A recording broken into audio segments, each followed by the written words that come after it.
London যাওয়ার পরে যে চেঞ্জ হয়ে যাবে, জোরপূর্বক বার্তা কি বাইর করিয়া দিল। পানির লাইন, পুকুরের পানি সবকিছু খাওয়া থেকে বিরত রাখছে। গোর বাড়ি খুন্তা নাই, বাড়া বাসার থাকে। এটা শেখ হাসিনার আয়না গড়েও হয় নাই। লন্ডন নিত হয় হবায় দস্তখত দো, হবায় স্বাক্ষর দো। 10 বিঘা জমি দিয়েই কিন্তু উনি লন্ডনে মেয়ে বিয়ে করে লন্ডন গেছে, আমার আব্বাই পাঠিয়েছে। একটা সিটিজেনশিপ মেয়ে পাইয়া ওই গিয়া শাদি করাইছি, আমি করাইছি। জাগা জমিন যা লাগছে আমি দিছি। বউ 7.5 ভরি সোনা সেট আছে, ও 7.5 ভরি সোনা দিয়া বিয়া করাইছি। আমার আব্বা দুবাই প্রবাসী, দুবাইতে থাকতেন। আব্বা তো চাচা ফুফু সবাইকে ছোট ছোট রেখে গেছেন।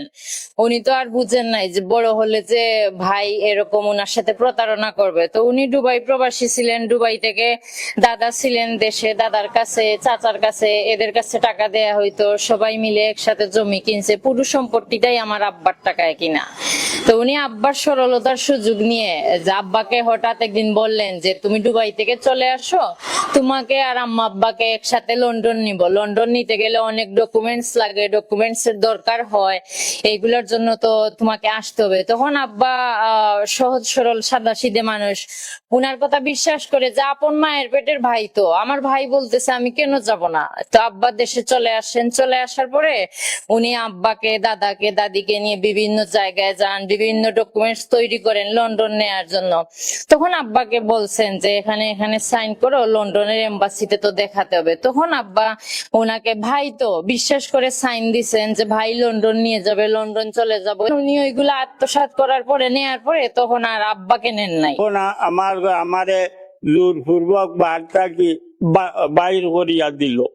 এই গড় একাধিক আমি বানাইছি আমার কষ্টর গামর টাকা। একটানা 36 বছর আমি প্রবাস কাটাইছি। মানুষ তো রমজান মাসে রোজা রাখার পরেও রাস্তায় যদি একটা কুকুরও ধরেন রোজা রাখছে, তাকেও কিন্তু একটু পানি দেয়। আব্দুল হক লন্ডন প্রবাসী, যিনি আমার চাচা, উনি আওয়ামী লীগ নেতা নজরুলকে দিয়ে কতটুকু মানে অমানুষ অমানবিক নিষ্ঠুর হলে যে 3টা মাস পানির লাইন, পুকুরের পানি সবকিছু খাওয়া থেকে বিরত রাখছে। আমরা তো সোয়াবের আশায়, জান্নাত পাওয়ার আশায় কিন্তু কুকুরকেও পানি দেই, ক্ষুধার্ত কুকুরকে খাবার দেই। উনারা হ্যাঁ, কিন্তু উনারা 2 জন মানুষ মিলে যে প্রভাব খাটিয়েছে, মানে আমার আব্বাকে একটু পানি, একটু বিদ্যুৎ। এখন তো আমার লগে মির্জাপুরি বেইমানি করে লইল, কখন বার হইল লন্ডন, কখন আর আমারে চিনে না। কখনো লন্ডন, আমি তো লেখাপড়াও জানি না, আর সুদাদাটা মানুষ। ও লন্ডন নিত হয় হবায় দস্তখত দো, হবায় স্বাক্ষর দো, খিতা দো। আমি তো আমার ভাই, ছোট ভাই, মায়ার ভাই, আমার তো মায়া করিও করে। ওখন তো দেখি সকলটা নিচে কি আপনার গোর বাড়ি খুন্তা নাই, তখন ও মুগলাদার বাড়া বাসার থাকে। যাওয়ার আগের জন্য উনার বাড়িটা ফেরত পায়, কারণ বাবা যদি বেঁচে থাকা অবস্থায় উনার বাড়ি ফেরত না পায়, পরে তো আপনারা পুরো বাংলাদেশ, পুরো গ্রাম যদি আমাদেরকে লিখে দেন বা আমাদেরকে উদ্ধার করে দেন, কিন্তু ওই কষ্টটা তো আর আমাদের ভিতর থেকে যাবে না, কারণ আমার আব্বা তো দেখে মরলেন না। ওই সম্পদ গুলা নিচে তো গিয়া এইগুলা পাইতাম, আমার বাড়ি পাইতাম, আমার বাড়ি থাকতাম, বাড়িতেই শেষ নিঃশ্বাস ত্যাগ করতাম। আপনার পয়সা এক জিনিস উচ্চন নানি, মার ভেতর বাই অজ্ঞেও চোখ বদলিলায়। এমন জবানা দুনিয়ায় মারে পয়সা না দিলে মায়ও খোয়া হইতো না। ও আমি তো সরল সুজা মানুষ, ইটা বুঝছি না, খালি দিছি। বিশ্ববাসীর কাছে আমরা এসে হাজির হয়েছি যে সবার সহযোগিতায় যেন আমার বাবা মারা যাওয়ার আগে ওনার ভিটে মাটিতে মারা যেতে পারেন।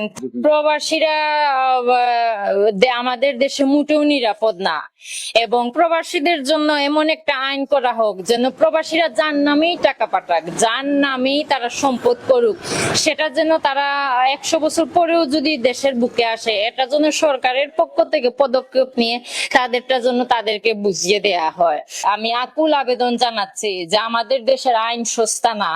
কোন লন্ডনী প্রবাসীর টাকার কাছে, কোন পাওয়ারের কাছে, বিএনপি বলেন, আওয়ামী লীগ বলেন, কখনো বাংলাদেশের প্রধান বিচারপতি, সুপ্রিম কোর্ট, হাইকোর্ট, জজ কোর্ট বিক্রি হয়ে যায় না। আমাদের সম্পদ আমরা নাই পেলাম, কিন্তু আমার পক্ষ থেকে আমার আকুল আবেদন প্রধান বিচারপতিদের কাছে যে আপনারা আব্দুল হককে এবং নজরুল ইসলাম আওয়ামী লীগ নেতাকে জানিয়ে দেন, বুঝিয়ে দেন যে দেশে এখনো আইন আছে।